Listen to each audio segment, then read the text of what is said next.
Bonsoir. On a l'habitude de commencer pile à l'heure dans ces conférences, donc on ne va pas déroger. Je suis Sylvie Aubenas, je dirige le département des estampes et de la photographie. Et j'ai le plaisir de vous saluer, chers auditeurs, chers collègues, chers amis, pour cette conférence sur les miniatures indo-persanes de la collection Gentil. En deux mots, on pourrait dire que les intitulés des départements de la Bibliothèque nationale de France rue de Richelieu, le département des manuscrits ou le département des estampes et de la photographie, ne sont pas très explicites sur les richesses véritables qu'ils recèlent. En effet, je pense que les collections de miniatures indiennes qui se trouvent au département des estampes et au département des manuscrits font partie de ces fonds, peut-être comme les estampes japonaises, les estampages chinois, les cartes à jouer, qui sont peu ou pas connus du public.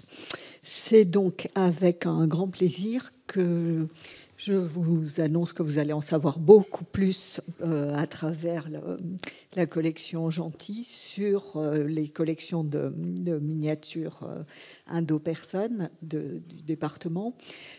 Je rappelle que nous avons fait en 2010 une très belle exposition qui donnait un premier aperçu de nos collections et que, toujours disponible, existe, réalisée par Roselyne Hurel, qui est conservatrice en chef honoraire du musée Carnavalet, 2 volumes d'inventaire pour le département des estampes, les collections de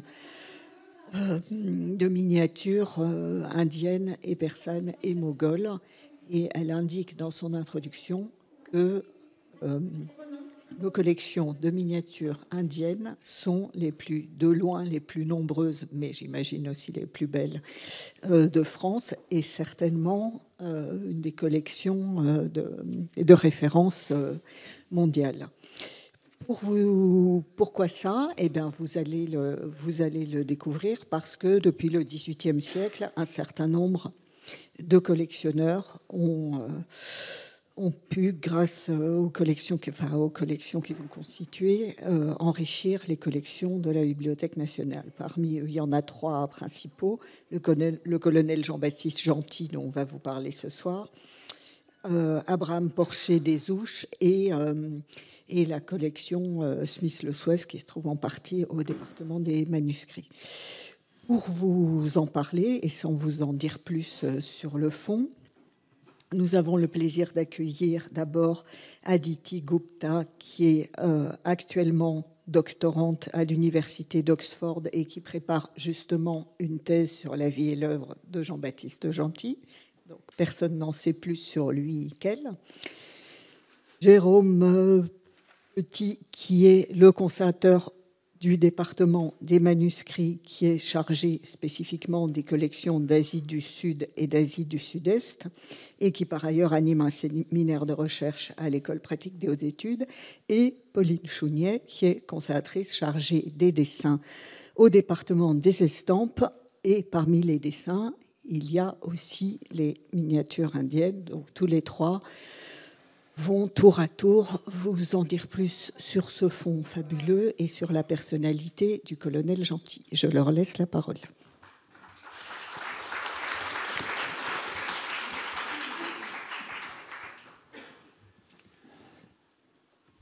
Merci beaucoup, Madame Aubenas, pour cette introduction. Nous souhaitons donc remercier les organisateurs de ce cycle de conférences des trésors de Richelieu de nous avoir invités à présenter la collection de Jean-Baptiste Gentil, qui a donc la particularité, comme on l'a rappelé, d'être conservée par 2 départements de la Bibliothèque nationale, le département donc des manuscrits et le département des estampes. Les manuscrits donc ont été transmis en 1778 au département des manuscrits, et les albums de peinture sont arrivés quelques années plus tard, en 1785, et ont été confiés donc au département des estampes. Comme Madame Aubenas l'a rappelé, donc cette collection est, il est vrai, un des fleurons des collections indiennes de la Bibliothèque nationale, tant par la qualité de ses œuvres que par les intérêts multiples que peuvent y trouver les historiens de l'art, les philologues et les amateurs de peinture. Nous avons donc la chance d'avoir avec nous Aditi Gupta, qui est doctorante à l'université d'Oxford, mais qui est aussi donc l'élève de Dheer Sarangi. Ça m'est cher de dire ce nom, puisque M. Sarangi est donc professeur à l'université Jawaharlal Nehru de New Delhi, et donc il a initié en grande partie les études sur Gentil. Donc dans un premier temps, Aditi retracera le parcours de Jean-Baptiste Gentil en s'attardant sur les grands événements qui ont jalonné, vous allez le voir, une vie d'aventure. Je présenterai ensuite rapidement donc, la part des manuscrits de sa collection, et avant de laisser donc, la parole à Pauline Chounier qui dévoilera les grandes lignes de force du fond des peintures. Et nous plongerons ensuite dans un choix d'œuvres peintes que nos deux historiennes de l'art vous commenteront pour vous. Et donc à la fin de la présentation, vous pourrez vous approcher des œuvres et bien sûr nous poser vos questions.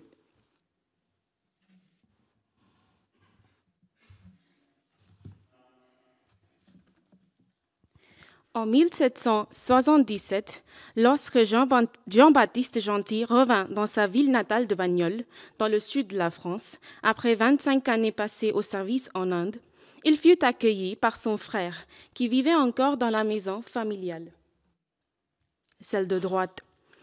Il était accompagné de son épouse, de ses 3 enfants, de sa belle-mère et de quelques domestiques indiens. Cet événement fut marquant pour les habitants de la ville. Comme l'a rapporté un historien local, je cite, « Nous avons entendu les anciens du pays rappeler l'arrivée de Monsieur Gentil l'Indien. Il amena ici toute sa maison, tous ses domestiques nègres, et on raconte que sa famille conservait dans notre pays ses mœurs, ses usages et ses habitudes de l'Orient, ce qui piquait vivement la curiosité des Bagnolais. » Fin de citation. Mais qui était ce monsieur Gentil, l'Indien, et que faisait-il en Inde pendant près de 25 ans? Pour cette brève biographie, je vais retracer les activités militaires et culturelles de Gentil, son rapport à la royauté indienne et ses interactions avec d'autres Français durant sa carrière en Inde. Gentil était issu de la noblesse. Dans ses mémoires, il explique que son choix de rejoindre la Compagnie française des Indes orientales en tant que jeune officier était motivé par un objectif précis, faire fortune. En tant que 3e fils, il n'avait guère d'espoir d'un héritage conséquent.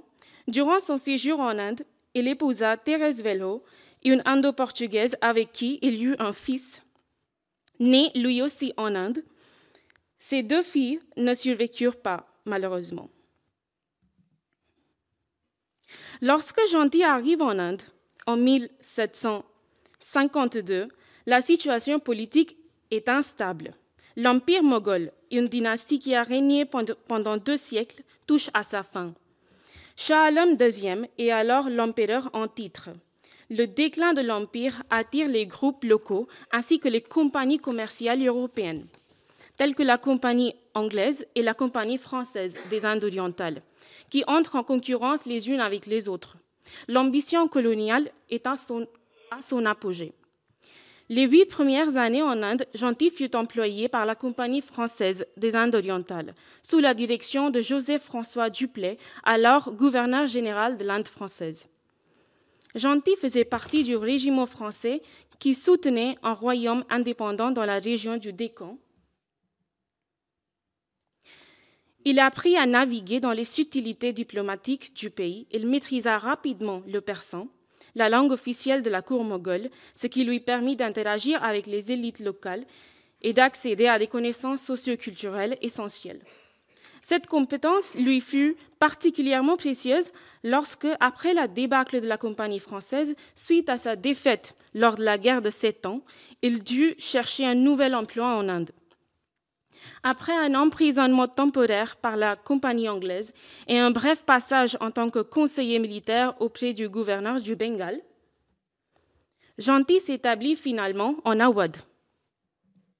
Cette région devint son domicile pendant 12 ans, marquant un tournant décisif dans sa carrière. Ce territoire était sous la domination du Nawab Shuja'ud-Dawla. Nawab, c'est un titre officiel qui veut dire gouverneur.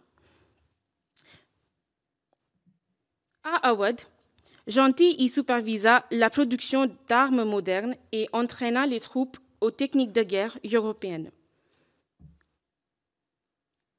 Comme vous pouvez voir dans cette peinture, le Nawab, vêtu de son jama traditionnel, teste une arme, probablement fabriquée sous la supervision de Gentil, qui est ici en face du Nawab, habillé en bleu et jaune.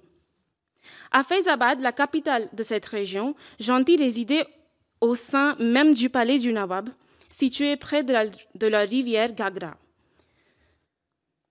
Alors, qui ne serait pas attristé de devoir quitter un tel palais pour retourner dans une maison comme celle de Bagnols? Gentil s'était en effet distingué à la cour. Il était sans doute doué en diplomatie. En 1764, une bataille très importante a eu lieu. C'était la compagnie anglaise versus les forces indiennes alliées soutenues par les Français. Gentil était le commandant de l'infanterie indienne. La bataille s'est terminée malheureusement par une défaite écrasante pour l'Inde. Mais Gentil joua un rôle crucial dans les négociations de paix. Il réussit à négocier avec le général anglais afin de permettre au Nawab à se maintenir au pouvoir dans ses provinces. À la suite de cet événement, il devint un ami proche du Nawab qui augmenta son salaire et le combla de présents chaque année. L'histoire de ce portrait, conservé à Versailles, témoigne de l'amitié sincère entre Gentil et le Nawab. En 1772, le peintre anglais Tilly-Kettle avait été envoyé à la cour d'Awadh par le roi d'Angleterre pour réaliser un portrait du Nawab. Gentil demanda alors à l'un de ses peintres de recopier cette œuvre en miniature. Lors d'une visite au Nawab, alors souffrant d'une maladie, Gentil lui montra la copie.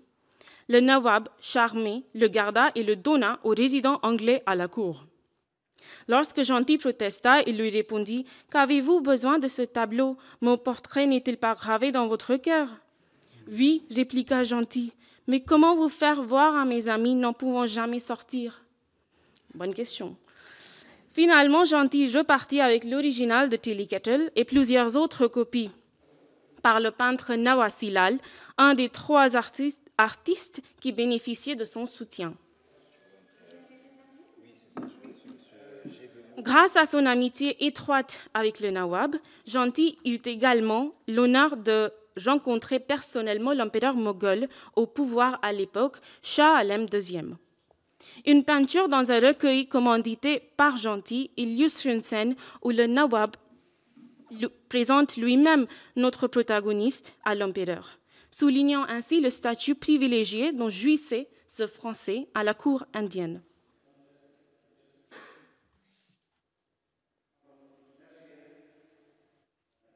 Sur le frontispice d'un des abrégés que Gentil a rédigé et a fait illustrer par des artistes indiens, on peut voir en haut de la page est le sceau impérial des Moghols et en bas est celui de Shah Alam II. Il y a aussi une illustration au milieu qui dépeint Gentil présentant un groupe de soldats français à l'empereur. Gentil forma 600 soldats français destinés à l'armée moghole, finançant lui-même leur entraînement, ce qui lui valut la croix de Saint-Louis. Gentil aida aussi plusieurs aventuriers français à obtenir des postes influents à la cour de Awadh. En plus de ses rôles militaires et diplomatiques en Inde, Gentil occupait une place importante sur la scène culturelle. Non seulement il était collectionneur et mécène d'art, mais il a rassemblé également une collection d'anciens manuscrits, ce qui permit même l'essor de la première génération d'indianistes français, notamment Anquetil Duperron. Les 2 hommes se sont rencontrés pour la première fois en 1758 à Aurangabad, où Gentil travaillait comme officier d'artillerie dans la compagnie française. Anquetil Duperron était alors à la recherche des textes sacrés des Zoroastriens. Il écrit dans son livre où il raconte son voyage en Inde, je cite, « Monsieur Gentil avait alors dessein, comme il me le marquait, de se livrer sérieusement aux lettres. Les événements malheureux qui ont entraîné la perte des établissements français dans l'Inde ne lui auront pas permis de réaliser ce projet. » Fin de citation. Un jour de décembre 1775, un colis en provenance d'Inde arrive à la résidence d'Anquetil-Duperron à Marly, à une trentaine de kilomètres de Paris. Il contient 15 manuscrits et quelques cadeaux. Et ce colis, il venait de Gentil. Parmi ces manuscrits, un en particulier retient l'attention. La traduction persane des textes sacrés des hindous appelés les Upanishads védiques, à l'origine rédigés en sanskrit. À l'époque, aucune autre traduction de ces textes n'était encore disponible en Europe. 6 ans plus tard, l'indianiste français publia la première traduction latine des Upanishads grâce aux manuscrits que Gentil lui avait envoyés. Pour de nombreux penseurs européens, dont le philosophe allemand Arthur Schopenhauer, ce fut leur premier contact avec la pensée hindoue antique. Quand le Nawab décéda, sous la pression des Anglais, Gentil fut renvoyé par le nouveau Nawab Asaf-ud-Daula. Il se réfugia alors à Chandernagore, au Bengale, pour 2 ans avant son retour en France. Il rejoignit peu après la cour de Versailles en tant que porte-manteau de Madame Victoire, tante du roi. En 1799, âgé de 73 ans, il meurt dans sa ville natale de Bagnols.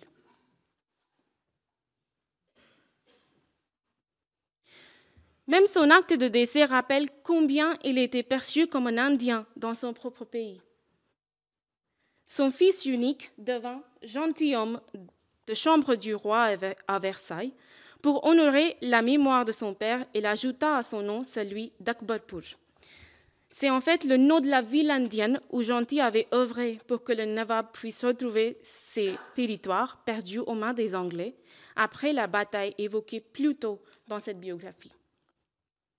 Le fils publia aussi les mémoires de son père en 1822. Mais que reste-t-il de l'héritage de Gentil l'Indien aujourd'hui? Certainement pas sa maison familiale. Contrairement à d'autres aventuriers français qui avaient des châteaux à leur nom en France, la maison de Gentil à Bagnols est aujourd'hui en ruine. Elle a autrefois servi de bibliothèque municipale et d'imprimerie, mais il ne reste plus rien de la famille Gentil dans ce bâtiment. Mais il nous a laissé quelque chose d'intemporel et inestimable. Sa collection de manuscrits et de peintures. Collection qui est donc un tout petit peu mieux conservée que les ouvrages de la bibliothèque municipale de Bagnols. Donc, comme on l'a dit, donc la collection de Gentil se partage en 2 grands ensembles, les peintures et les manuscrits. Et je voudrais donc dire un mot rapidement de la collection de manuscrits que donc Jean-Baptiste Gentil a offert au roi Louis XVI en échange de privilèges en mai 1778. Ces manuscrits donc, sont rédigés dans les 2 grandes langues de diffusion du savoir en Inde, le persan et le sanskrit, à de rares exceptions près. Les manuscrits du fond persan sont les plus nombreux et les mieux documentés. Notre collègue Francis Richard leur a consacré donc un article en 1896 et les a décrits dans ses catalogues détaillés. Il a parfaitement montré que l'intérêt de Gentil était essentiellement historique.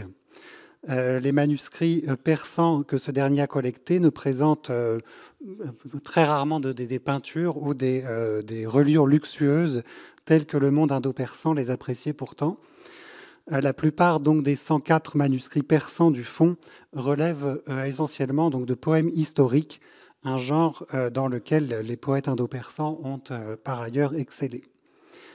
Donc cet ensemble contient des histoires des rois de Perse, des histoires générales de l'Inde, des hagiographies des grands empereurs moghols et des histoires régionales, parmi lesquelles le Cachemire et le Bengale figurent en bonne place. Comme l'a rappelé Aditi, donc Gentil est persanophone, il pouvait lire les sources persanes et il s'est appuyé sur cette centaine de textes pour rédiger lui-même, j'y reviendrai, ses propres travaux sur l'histoire de l'Inde qui l'intéressaient tant. Alors on note également la présence dans le fond persan donc de traductions persanes de textes sanscrits importants, comme le Ramayana de Valmiki, ou le Bhagavata Purana, donc dans la célèbre traduction d'Abul Fazl. Donc Aditi l'a aussi rappelé, et c'est très important, Gentil fut celui qui procura une copie de la traduction persane des Upanishads en Cotil du Perron, et vous avez la première page qui figure à gauche de ce Siri-i Akbar, cette traduction persane donc commanditée par Darashiko, le fils malheureux de Shah Jahan. Anquetil du Perron réalisa une traduction française d'abord qui est restée inédite et publia ensuite une traduction latine en 2 volumes, donc en 1801 et 1802. Donc le fond contient, je vais m'attarder un peu plus sur les manuscrits en sanskrit, sur donc la quarantaine de manuscrits en sanskrit qui reflètent à la fois, quand on regarde l'ensemble, à la fois le goût du collectionneur et aussi la spécialité des lettrés, des pandits indiens avec lesquels donc Gentil constitua ce corpus. On remarque d'abord donc l'importance des textes dévotionnels et parmi eux donc les textes liés aux traditions tantriques du shivaïsme qui sont relativement nombreux sur cet ensemble. On trouve par exemple des grands classiques de l'école du Kaola comme le Kularnava, qui forment vraiment la base de l'enseignement de cette école tantrique du Kaola, ou des textes plus confidentiels comme le Kula Pradipa, qui figure à gauche de la diapositive, donc la lumière sur ou la lumière de l'école du Kaola, qui présente donc des peintures sorties des ateliers de Faizabad avec lesquels donc Gentil travaillait. Ces peintures, comme vous le voyez, donc, figurent le couple Shiva et Parvati, assis sur un lotus près de leur monture, donc le taureau Nandi, dans un paysage de montagne, puisque le couple réside dans l'Himalaya. D'autres recueils, issus plutôt du shaktisme, donc centré sur la dévotion à la déesse, constituent également une autre ligne de force de ce fond. Alors, ils sont minoritaires, mais les textes du courant vishnouite sont également bien représentés, notamment donc, les textes qui célèbrent les 1000 noms de Vishnu.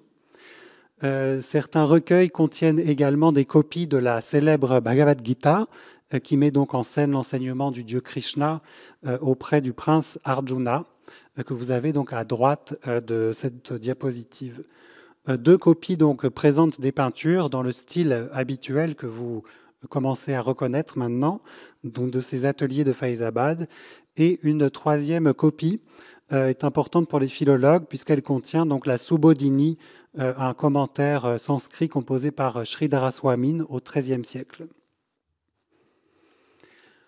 Alors les Shivaïtes et les Vishnouites pourront se retrouver dans ce recueil, ce très beau recueil d'ailleurs d'hymnes dévotionnels composé par Jagadhara, un pandit du Cachemire actif au XIVe siècle, et intitulé Stuti Kusumanjali, donc l'offrande des fleurs de louange. Les peintres ont choisi de représenter ici donc une très belle image de la Trimurti hindoue, la triple forme divine, figurant donc le dieu Brahma aux 4 visages, rappelant la composition des 4 Védas, le dieu Vishnu tenant une conque et un bouton de lotus, et le dieu Shiva dont la blancheur rappelle la cendre qui couvre son corps d'ascète. Le fond contient également des manuscrits des grandes œuvres de la littérature indienne classique qui n'étaient pas encore connues en Europe au XVIIIe siècle. On trouve par exemple les 3 grands poèmes de Kalidasa. Donc Kalidasa, ce grand poète majeur de la période classique daté autour du 5e siècle de notre ère. Donc ces 3 poèmes que sont le Raghuvamsha, donc la lignée des Raghus, le Meghaduta, le nuage messager, et le Kumara Sambhava, donc la naissance de Kumara. Donc ces textes, en 1778, étaient désormais à la disposition des philologues. Ce sont des très bonnes copies en Devanagari, assez claires, sur lesquelles il est facile, entre guillemets, de travailler. Enfin, plus facile que d'autres copies, disons. Voilà. Donc on note également la présence du lexique de la langue sanscrite par excellence, donc l'Amara Kosha, sur lequel les pionniers des études indiennes ont travaillé avant la publication des grands dictionnaires de sanskrit dans la seconde moitié du XIXe siècle. Je voudrais m'attarder un tout petit peu sur ce très beau manuscrit donc, du Ramayana de Valmiki, qui a été utilisé en fait par donc, le sanskritiste italien Gaspare Goresio, qui était un élève d'Eugène Burnouf et qui publia dans les années 1840 la première édition de référence de la fameuse épopée. Alors, comme vous voyez, donc, comme le montre la réserve au centre du premier feuillet, ce manuscrit n'est pas passé par les ateliers des enlumineurs. Voilà, on vous montre des peintures, mais on vous montre aussi l'absence de peinture. Mais il a, en fait, cette copie a tout de même servi donc, au philologue allemand August Wilhelm von Schlegel pour dessiner l'un des premiers caractères typographiques de l'écriture Devanagari, qui a servi tout au long du XIXe siècle et même au-delà à éditer, à publier les éditions des textes sanscrits. Le premier chapitre de ce Ramayana est d'ailleurs signé par le scribe dans le colophon de fin de chapitre. Donc, le scribe est un certain Pandit Raghunath qui fait connaître son nom sans savoir, je pense, la portée universelle de son geste. Alors ça, c'est une particularité très, très intéressante et importante de ce fonds gentil. Ce sont donc les manuscrits liés à l'astrologie qui n'existaient pas avant l'arrivée de ce fonds à Paris. Enfin, les manuscrits d'astrologie ne figuraient pas dans les fonds avant l'arrivée du fonds gentil. Et c'est une science qui a pourtant une place très particulière dans l'histoire des savoirs en Inde et dans le quotidien des Indiens, y compris de nos jours. Donc Gentil collecta des almanachs pour les années dans lesquelles il résidait à Faizabad. Donc là, vous avez par exemple l'almanach pour l'année 1760 qui servait aux astrologues donc à déterminer les jours fastes du calendrier lunisolaire et les jours durant lesquels certaines festivités devaient avoir lieu. On note également la présence importante, à mon avis, de plusieurs horoscopes établis par les astrologues qui, comme vous le voyez donc à droite, sont depuis une haute antiquité rédigés sur des rouleaux. Certaines donc contiennent des peintures représentant les 9 planètes ou les 12 signes du zodiaque. Et vous avez donc ici la balance et le scorpion. Je dis un mot rapide donc, sur les manuscrits en français, puisqu'on a dit que Gentil s'était servi de sources persanes pour rédiger lui-même des textes historiques qui ont une importance, voilà, une vraie importance dans l'histoire de la connaissance de l'Inde. Gentil a en effet compulsé donc, plusieurs volumes qui s'articulent les uns avec les autres. Il était passionné d'histoire, passionné de numismatique aussi, en comprenant l'importance que cette discipline pouvait avoir dans la reconstruction de l'histoire de l'Inde. Il rédigea notamment une histoire monétaire de l'Inde, illustrée toujours par les peintres des ateliers avec lesquels il avait l'habitude de travailler. Il rédigea également un abrégé historique des souverains de l'Hindoustan, dont vous avez ici quelques images, Aditi vous en a montré d'autres, qui est richement illustré, qui part donc du déluge jusqu'à Shah Alam II, en fait, le souverain moghol qui régnait donc au temps de Gentil. Gentil accompagna ces textes historiques d'un célèbre atlas, l'Atlas Gentil, comme on l'appelle, qui décrit donc chacune des grandes provinces ou soubas de l'Inde moghole. Il donne avec une très grande précision donc l'emplacement des villes et le cours des fleuves. Donc il existe 2 copies de cet Atlas Gentil, celle de la BNF et une autre au Victoria and Albert Museum à Londres, qui présente, je dois bien le confesser, donc des illustrations complémentaires qui le rendent d'un plus grand intérêt encore. Alors pour conclure cette brève présentation des manuscrits du Fonds Gentil, il me paraît donc utile de rappeler donc l'importance accordée par Gentil à l'histoire, comme on l'a vu, mais aussi, en tout cas en ce qui concerne les manuscrits en sanskrit, à la peinture, l'importance accordée à la peinture dans un monde, le monde des manuscrits en sanskrit, qui au fond ne lui en accorde jamais autant. Les traditions manuscrites de l'Inde du Nord se concentrent généralement sur le texte seul, et les textes sanscrits qui suscitent de l'image restent malgré tout étonnamment rares. Et on peut d'ailleurs dire que la majorité des manuscrits sanscrits enluminés de la BNF proviennent donc du Fonds Gentil, dont le goût pour la peinture, à mon sens, prime sans doute sur son intérêt pour la philologie. Et nous pourrons d'ailleurs nous en convaincre en écoutant donc Pauline Chounier nous présenter sa riche collection de peintures. La collection de Gentil était composée d'objets assez divers, en réalité. Outre les manuscrits qui constituaient la majeure partie, devaient se trouver aussi donc, des monnaies, des médailles, des armes, des armures.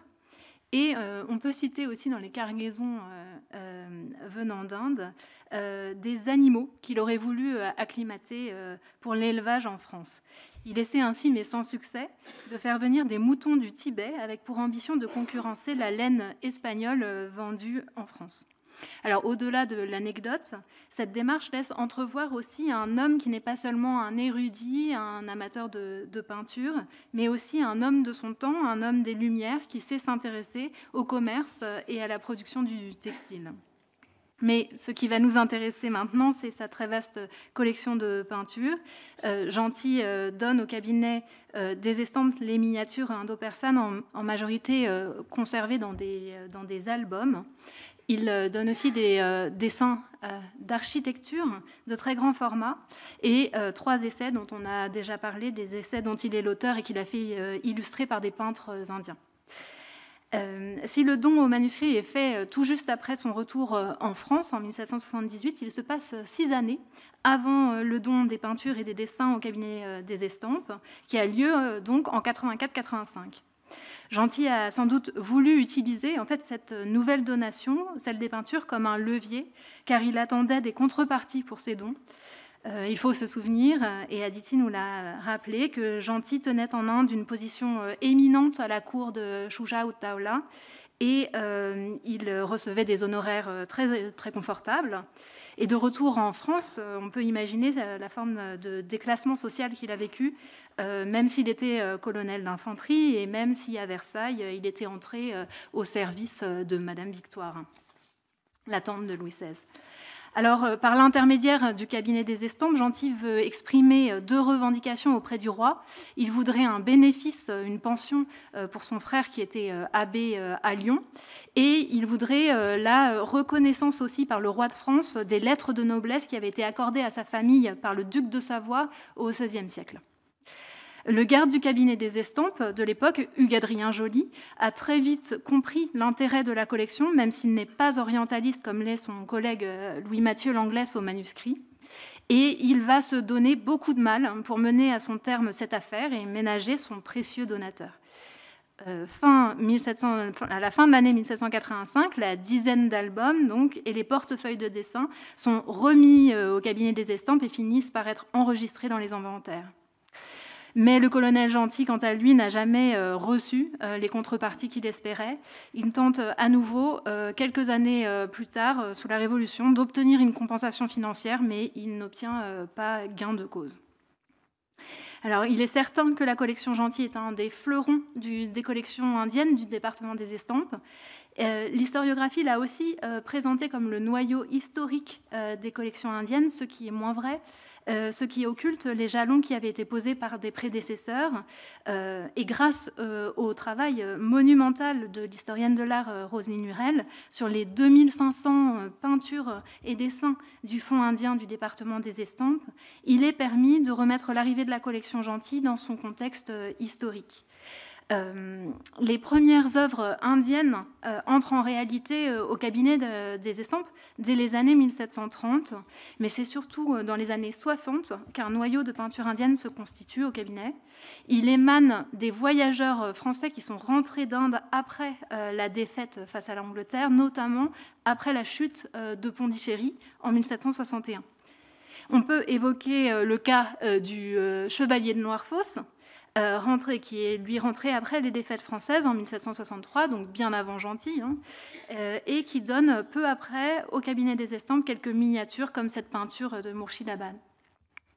On peut citer aussi cette vaste collection achetée en 1769, celle d'un administrateur de la Compagnie des Indes, Porcher des Ouches, qui a fait faire par des peintres indiens sur ses lieux de résidence plusieurs centaines d'illustrations, 645, je sais compter, grâce à Rosine Hurel, plusieurs centaines d'illustrations du Ramayana et aussi illustré ses recherches sur la mythologie hindoue.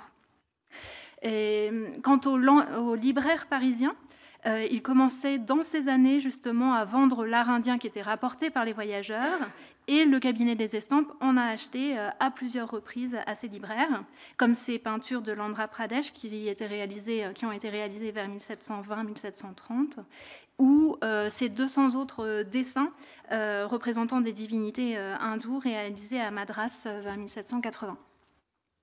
Alors, ces quelques exemples montrent l'importance de la collection de dessins et peintures indiennes réunies par le cabinet des estampes pendant les 2 décennies qui ont précédé le don du colonel Gentil. La collection du cabinet des estampes est d'ailleurs tout de suite connue des indianistes qui vont la consulter avant leur départ pour l'Inde ou alors à leur retour pour la citer dans leurs travaux. L'entrée de la collection Gentil s'inscrit donc dans un contexte, vous l'avez compris, de fort intérêt pour l'art indien, mais elle est différente, et vous allez le voir aussi, elle est de nature différente des collections que l'on vient de voir à l'écran. On constate que les corpus entrés dans les années 60, 1760, sont surtout des œuvres populaires de l'Inde du Sud et essentiellement des comptoirs de la côte de Coromandel où résidaient les Français. Et ces images ont surtout trait aux divinités, aux grandes épopées hindoues.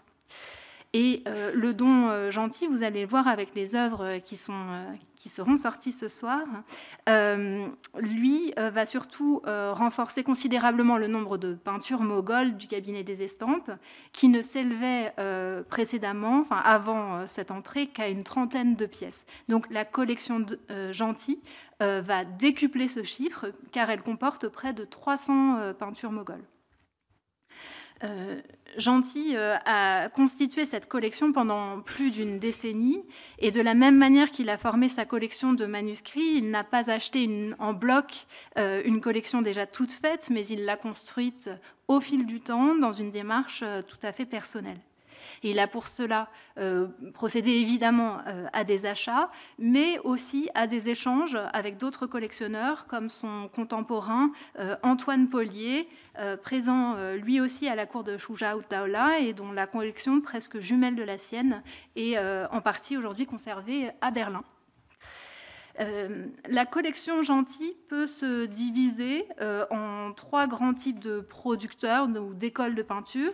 Elle comprend environ 130 peintures de l'école moghole, quelques-unes qui sont assez anciennes, remontent aux origines du genre, au XVIe siècle, mais la plupart sont quand même plus tardives, des XVIIe et surtout XVIIIe siècle. On trouve dans la collection à peu près le même nombre de peintures des écoles mogholes provinciales, ces dernières réalisées essentiellement au XVIIIe siècle et même dans la seconde moitié du XVIIIe siècle.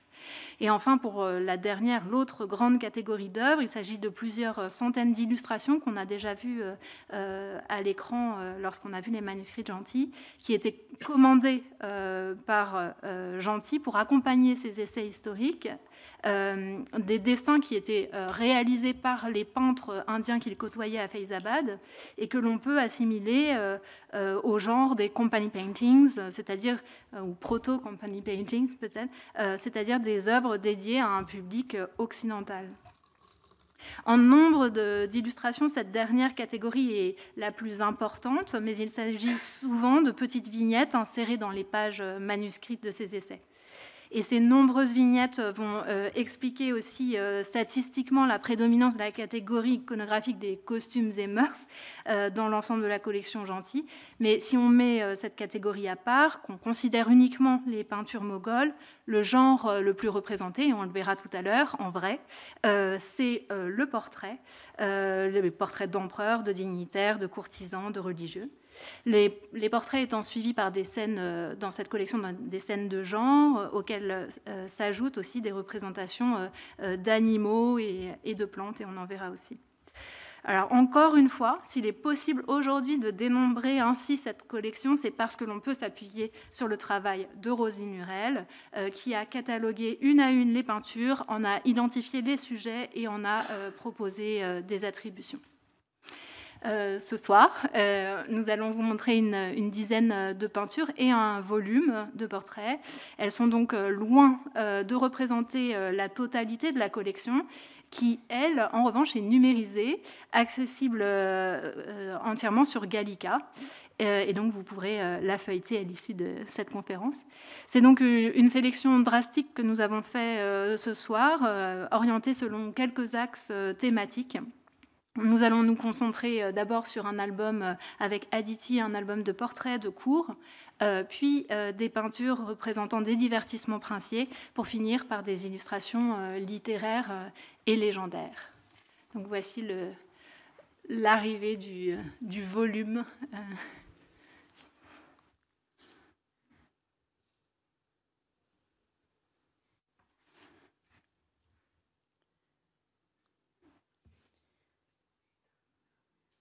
Gentil intitule ce volume « Princes et seigneurs indiens ».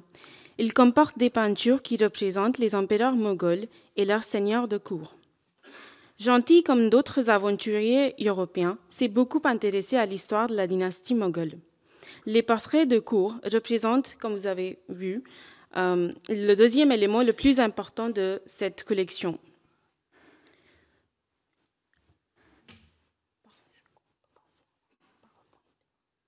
Oui, il faudrait passer en fait au PowerPoint d'abord. On reviendra au volume après. Dites-le, éditeur. Merci.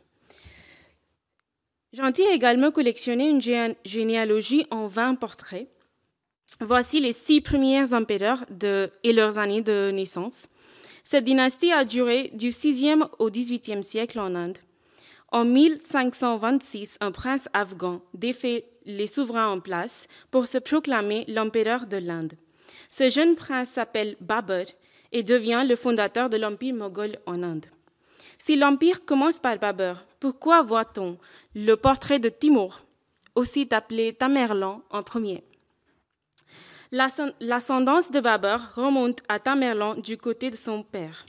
Un conquérant turco-mongol du XIVe siècle, Tamerlan est largement considéré comme l'un des plus grands chefs militaires de l'histoire. Il est devenu donc un symbole de la continuité dynastique pour les Moghols. Est-ce qu'on peut passer à la peinture maintenant? Pardon, je suis désolée. Alors, ici, on voit Tamerlan auréolé et assis sur un trône richement orné aux accoudoirs en tête de lion, surplombé d'un baldaquin orange à bordure violette.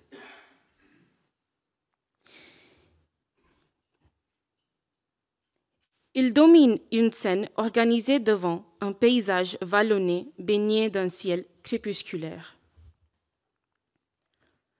Le sultan ottoman vaincu Bayazid lui est présenté les mains liées après sa défaite lors de la bataille d'Ankara en 1402. Ce dernier est entouré de soldats en cotte de mailles et casques étincelants. Un serviteur tient au-dessus de Tamerlan une sorte d'ombrelle dorée, symbole du pouvoir royal. Le sol est couvert d'un tapis finement décoré. Gentil mobilise cet événement à des fins diplomatiques Il encourage en fait l'intervention française en Inde du XVIIIe siècle, qui est devenue la proie des Britanniques.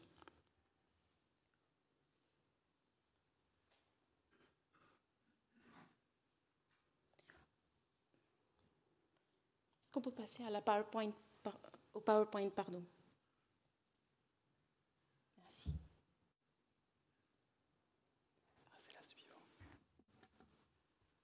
Merci. Dans la dédicace à Louis XVI dans son abrégé des souverains moghols, Gentil écrit « Shah Alam II, leur empereur, qui ne règne aujourd'hui que sur les ruines de Delhi, sa capitale, implore votre secours en vous disant « Tamerlan, le premier de ma race, après la victoire qu'il remporta à Ansir sur Bajazet, délivra tous les Français qu'il trouva dans le camp de cet empereur ottoman. Je suis sous le joug, son peuple à sa voix vous tend les bras, sire, comme à son futur libérateur. Dans tous les temps, vos ancêtres furent l'appui des rois opprimés de l'Europe. Pourquoi ne le seriez-vous pas ceux de l'Inde? Est-ce que le soleil ne vivifie pas également tous les pays? Gentil évoque le geste magnanime de Tamerlan, libérant des prisonniers français qu'il trouva à la cour de Bayazid. Ce récit permet à Gentil de solliciter l'appui du roi de France en soulignant la compassion de Tamerlan vis-à-vis des Français et de présenter les empereurs moghols comme des alliés à défendre contre l'invasion britannique. Ainsi, la peinture devient-elle aussi un outil diplomatique au service d'une autre vision de l'Orient. L'empire moghol connut son âge d'or sous le règne de l'empereur Akbar, le petit-fils de Babur. Il était renommé pour sa vision politique inclusive, son soutien aux arts et sa tolérance religieuse. Gentil souligne son ouverture d'esprit dans l'un de ses écrits, et je cite, « Il permit les Européens qui étaient à son service de cultiver la vigne dans les environs d'Agra et de boire du vin, en disant « Les Européens sont nés dans le vin comme le poisson dans l'eau.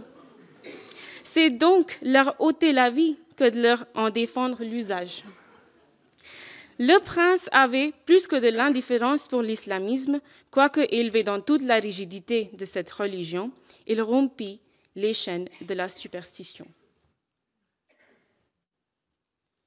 Dans le même ouvrage, Jahangir, le fils d'Akbar, et son épouse Noor Jahan sont représentés tenant des verres de vin. Gentil s'est largement servi du vin. Comme d'un outil diplomatique, un des moyens efficaces de tisser des relations entre la France et les souverains moghols. Est-ce qu'on peut passer à là? Oui.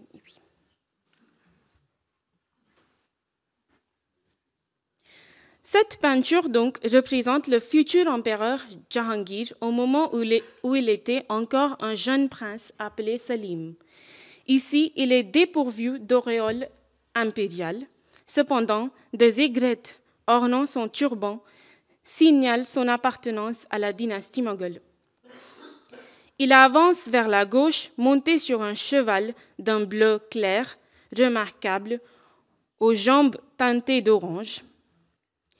Il porte une sorte d'écharpe dorée sur sa taille. Dans sa main droite, gantée, il tient un faucon dressé, symbole de noblesse et de maîtrise. Derrière lui, un serviteur porte sur son dos une gourde en cuir.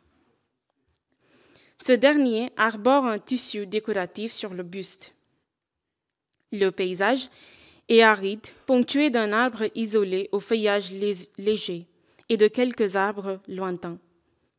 Une selle verte à motif doré, un carquois et un poignard glissé dans la ceinture vient enrichir la silhouette du cavalier royal. Deux oiseaux planent dans le ciel peint avec une finesse remarquable.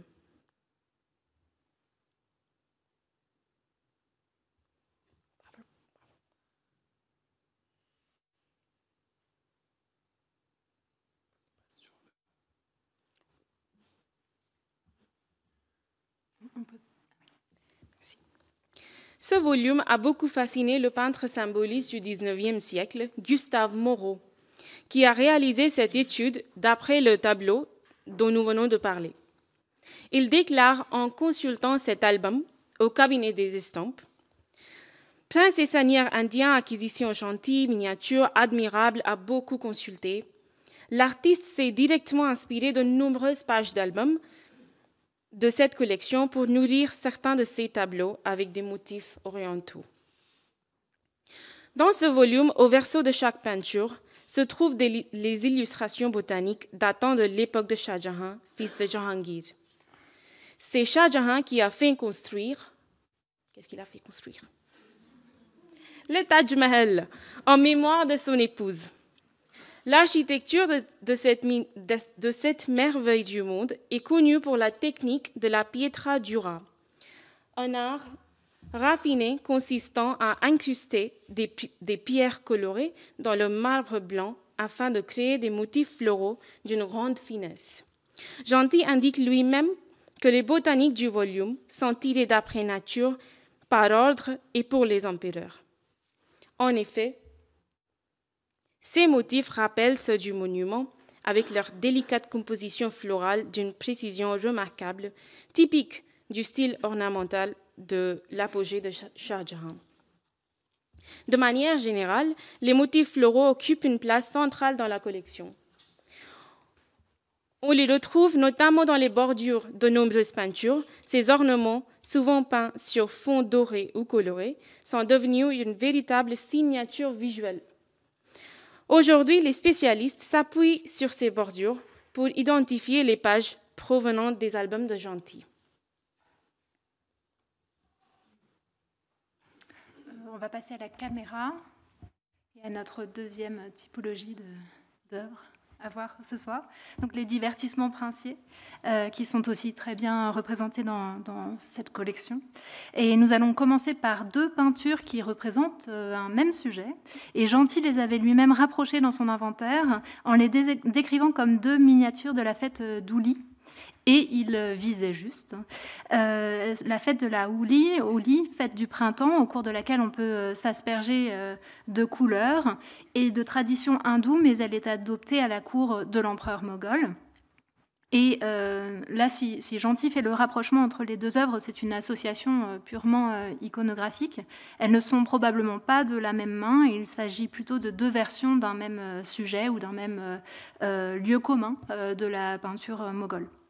La scène, donc on va regarder la première peinture, se déroule sur la terrasse d'un palais, vaste étendue de marbre blanc, au centre de laquelle on trouve un bassin, et en arrière-plan un petit pavillon prolongé par un auvent. À l'intérieur, on aperçoit un chinicana, cette pièce décorée de niches qui vont abriter des flacons, des bouteilles en porcelaine de Chine. Certaines femmes dans l'assistance envoient donc des couleurs, parce que c'est le but de la fête, à l'aide de sortes de pistolets ou des seringues, d'autres avec des sacs de poudre qu'elles tiennent dans la main. D'autres encore vont jouer. Donc, elles ont dans la main des sacs roses ou jaunes. D'autres encore jouent de la musique. Elles sont toutes couvertes de fins voiles, de jupes de mousseline. Le prince, qui est dans le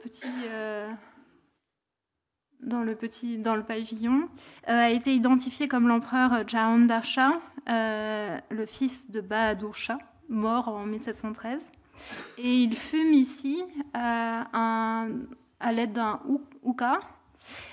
Et on peut noter d'ailleurs au passage que dans la collection que Gentil avait rapportée avec lui, avec les armes, les armures, les monnaies, il se trouvait 3 hookahs en argent qui ont été donnés au jardin du roi. Sur la peinture de l'autre peinture, on retrouve déjà aussi beaucoup d'éléments qui ont été signalés pour la première, car ces détails sont très codifiés.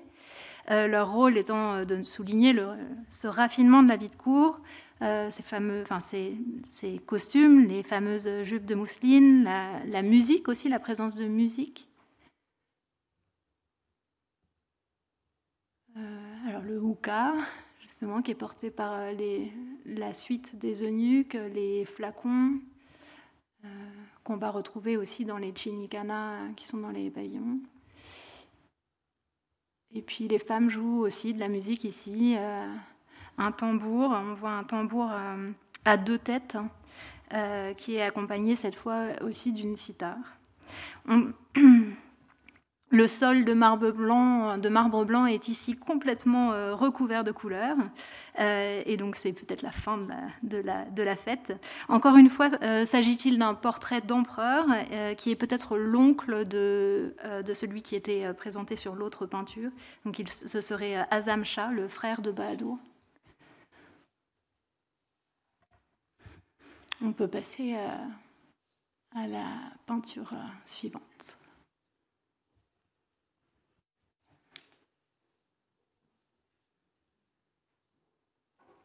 À cette peinture-ci, Gentil donne le titre de « Seigneur au frais dans une belle soirée », omettant de décrire sa compagne et ne mentionnant pas non plus ces spectaculaires feux d'artifice que l'on voit de l'autre côté de la rivière. On voit aussi des centaines de photophores, des chandeliers, des bougies qui sont disposés sur le mur de clôture du palais, sur la terrasse, sur le toit du pavillon. Et tout cela semble désigner la fête musulmane de Shab et Barat, dite aussi la nuit de la délivrance ou du salut, et une célébration maintes fois représentée dans la peinture moghole également. Il s'agit peut-être d'une peinture réalisée dans la région de Faizabad, donc la ville dont on a déjà beaucoup parlé, puisque c'était la capitale de l'État d'Awadh et la province gouvernée par Shuja ud-Dawla, où Gentil a donc vécu.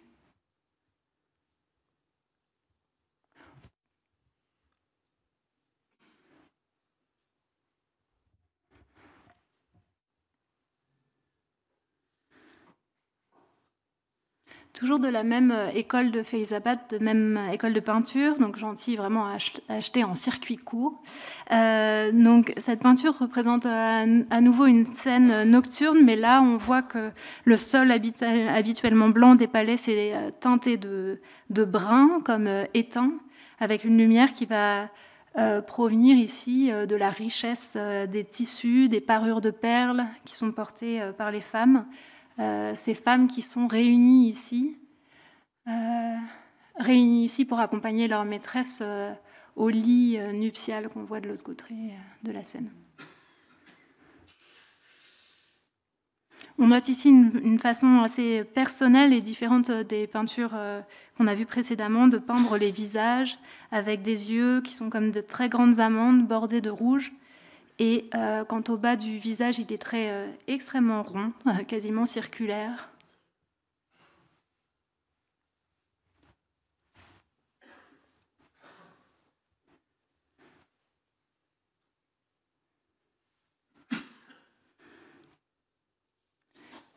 Ici, on varie un peu le format pour faire travailler Georges à la caméra. Vous avez un format oblong, plus inhabituel dans la peinture moghole. La scène se situe dans un zenana, la partie du palais qui est réservée aux femmes.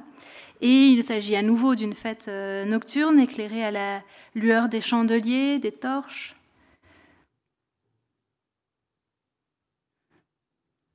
Gentil n'a pas donné de titre à cette peinture, mais il a fourni une sorte de liste de mots-clés. Alors, dame musulmane, danse, musique, farce. Sans doute désignait-il par farce la présence du nain au milieu de la scène qui porte donc la dame musulmane. Et le nain au milieu de la scène qui porte un palanquin, qui porte une femme endormie dans un palanquin.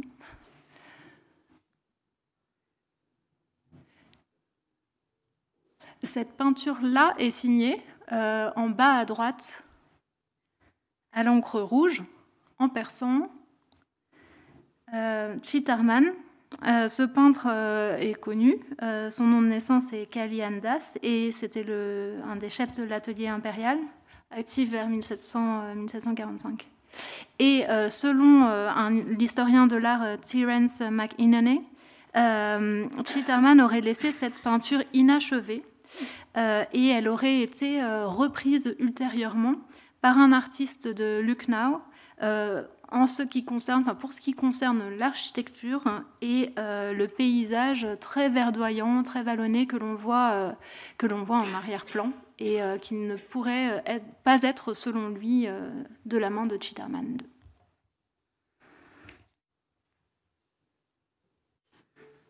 On va passer à notre troisième catégorie de peinture en redonnant la parole à Aditi. Le XVIIIe siècle en Inde a vu un essor des thèmes romanesques de couples d'amants et d'illustrations littéraires d'œuvres persanes. Même si cette thématique ne représente pas une partie importante de la collection de Gentil, elle mérite l'attention vu la richesse de la qualité de ses peintures et des histoires qu'elle nous raconte. Dans cette dernière partie de la conférence, je vais vous présenter 4 peintures de ce genre. À cette peinture, Gentil donne le titre « Reine de Perse à la promenade ». Cette scène, en effet, pourrait représenter la reine de Saba voyageant avec son cortège pour rencontrer le roi Salomon.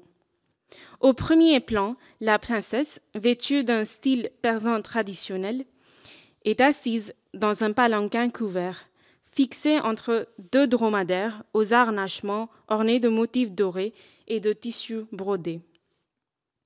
Un cortège de dames se déplace vers la gauche, certaines à cheval, d'autres montées sur des éléphants.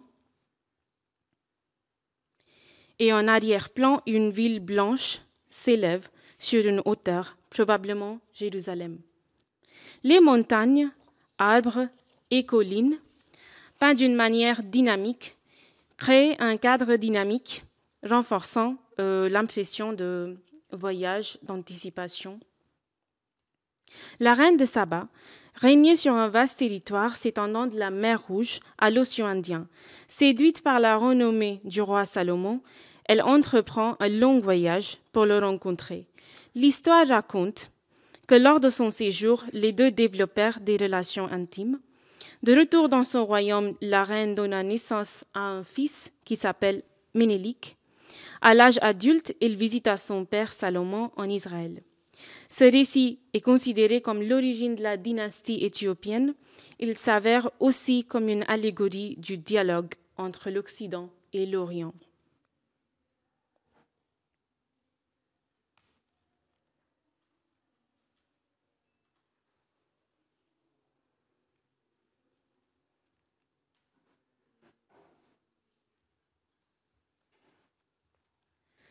Cette peinture a été réalisée par l'artiste Faizullah Khan. Comme on peut voir, il y a une signature en encre noire à Lucknow ou Faizabad au milieu du XVIIIe siècle. Ce peintre talentueux bénéficiait du mécénat artistique de Safdarjung, père de Shuja'ud-Dawla, le prince indien, qui employa Gentil. À cette œuvre, Gentil donne le titre « Homme en habit d'hiver et sa femme à cheval ». En réalité, il s'agit d'un vrai couple qui a existé au XVIe siècle en Inde. Et ce couple, c'est de Baz Bahadur et Rupmati. Dans cette scène d'une promenade nocturne, le couple chevauche sous la lumière de la lune. La lune est partiellement voilée par les nuages. Les deux sont accompagnés de 2 serviteurs, dont l'un, à moitié dissimulé dans les buissons, éclaire le chemin avec une torche. Les chevaux arborent des crinières soigneusement tressées et ornées. Baz Bahadur porte un long vêtement recouvert d'un manteau d'hiver. Rupmati tend le bras en direction du lac qui est baigné d'une lumière lunaire. Baz Bahadur, dernier sultan indépendant du royaume de Malwa, était un prince musulman cultivé, amateur de musique et de poésie. Son amour pour Rupmati, une chanteuse hindoue d'une grande beauté et au talent exceptionnel, est devenu légendaire. Les restes du palais qu'il a fait construire pour sa bien-aimée subsistent encore aujourd'hui dans la ville de Mondu, au bord de la rivière. Leur histoire finit en tragédie. Lorsque l'empereur moghol Akbar décide d'envahir Malwa, Baz Bahadur était contraint de fuir et Rupmati, refusant de tomber entre les mains de l'ennemi, s'empoisonne.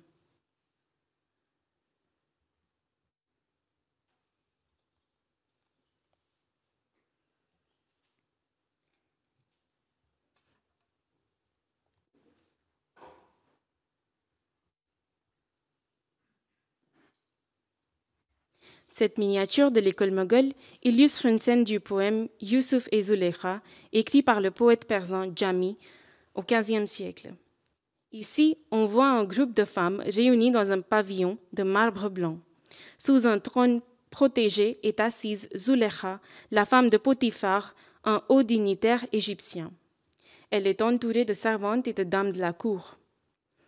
L'histoire raconte que ces femmes se moquaient de Zulekha, qui est tombée follement amoureuse d'un de ses serviteurs, Youssouf ou Joseph. Pour leur montrer la beauté de ce dernier, Zulekha le convoque au pavillon. Cette scène évoque le moment qui suit. Joseph, l'homme le plus beau qui ait existé, est ici auréolé. Il porte un long habit vert et une tunique dorée. Il apporte de l'eau et une serviette. Les dames sont tellement subjuguées par sa beauté qu'elles se blessent les doigts en épluchant les oranges. On voit le sang qui jaillit de leurs mains et les couteaux par terre. Au premier plan, une dame s'évanouit dans les bras d'une autre. À côté d'elle, une autre court vers la gauche en tenant son chemisier avec les mains ensanglantées. Et l'arrière-plan révèle un ciel coloré au crépuscule et un feuillage luxuriant. Cela renforce l'ambiance romantique et mythique de la scène.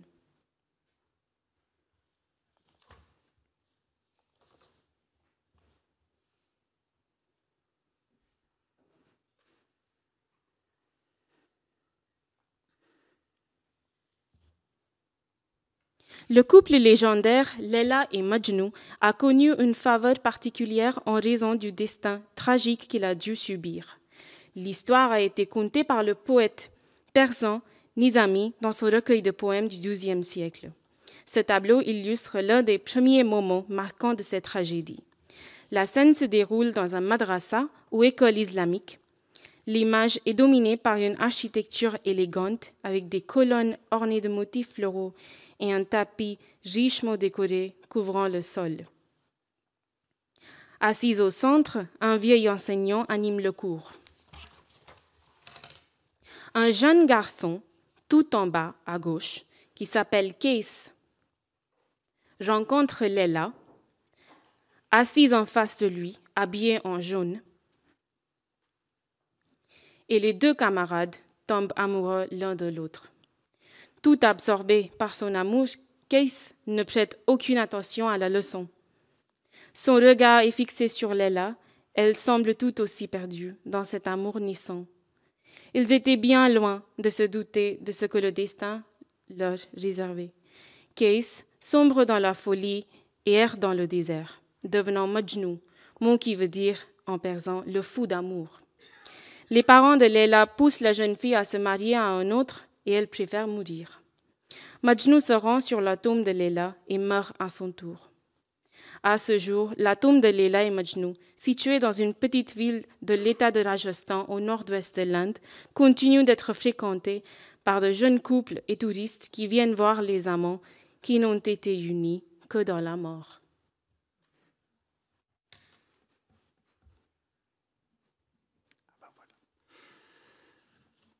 On va repasser sur le PowerPoint. C'était une plongée vraiment fascinante dans ces œuvres de la collection Gentil, dont vous avez vu quelques œuvres phares. et qui dévoile le goût de Gentil pour cet art des écoles mogholes et certains de ces sujets récurrents, variés, les scènes de genre, les portraits de cour et le lien avec la littérature. Donc vous pourrez prolonger cette plongée avec donc une présentation d'un choix d'œuvres indiennes, donc regroupées dans le musée de la BNF Richelieu, en face. Donc nous avons rassemblé un choix d'œuvres dans la rotonde du musée sous le titre « Regard sur le monde indien », qui présente donc la présence de l'Inde un peu dans les différentes collections de la bibliothèque. Et une vitrine est d'ailleurs consacrée entièrement à la collection de Gentil. Et alors, je ne manque jamais devant un public si captif et intéressé par l'Inde et les relations de l'Inde avec la France et les collections, de dire un tout petit mot de la bibliothèque numérique France-Asie du Sud, que l'on a développé récemment donc dans la collection Patrimoine partagé, qui est donc a été mis en œuvre par la BNF et des institutions partenaires en Inde et en France. Donc c'est un projet qui est conçu autour d'une arborescence éditorialisée et qui permet de donner accès via des documents numérisés à l'histoire des relations entre la France et l'Asie du Sud et leurs influences réciproques. Et vous pourrez d'ailleurs lire les articles d'Aditi sur la collection Gentil, sur Gentil en tant que collectionneur, et sur également l'influence de l'Inde dans l'œuvre de Gustave Moreau et bien d'autres choses. On a un conseil scientifique et un certain nombre d'experts qui ont écrit sur tous ces sujets. Donc c'est un moyen à la fois avec l'exposition d'aller voir les œuvres en vrai et puis via ce site de poursuivre votre rêverie. Voilà, nous vous remercions très chaleureusement pour votre présence.